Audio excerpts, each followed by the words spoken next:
Bonjour et bienvenue sur la chaîne S Magazine TV. Pour ceux qui ne sont pas encore abonnés, cliquez sur le bouton et activez la clochette pour ne rien manquer de notre prochaine vidéo. Guerre en Ukraine, la responsable d'Amnesty démissionne après le rapport critiqué par Kiev. La responsable d'Amnesty International en Ukraine, Oksana Pokaltchouk, a annoncé sa démission à la suite du rapport de l'ONG reprochant aux forces armées ukrainiennes de mettre en danger des civils, qui a provoqué la colère de Kiev.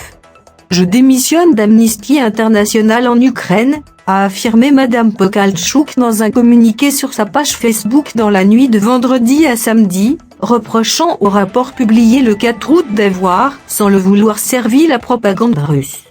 Amnesty avait affirmé vendredi assumer pleinement son rapport reprochant à l'armée ukrainienne de mettre en danger des civils dans sa résistance à l'invasion russe en installant des infrastructures militaires dans des zones habitées. La publication la veille du document avait suscité l'ire de Kiev. Le président Volodymyr Zelensky était allé jusqu'à accuser l'ONG de tenter d'amnistier l'État terroriste russe, en mettant la victime et l'agresseur d'une certaine manière sur un pied d'égalité.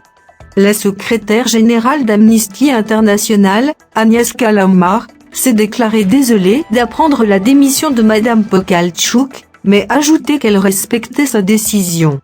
Oksana a été un membre apprécié du personnel d'Amnesty International et a dirigé son bureau en Ukraine depuis 7 ans, avec de nombreux succès en matière de droits de l'homme, a-t-elle souligné samedi.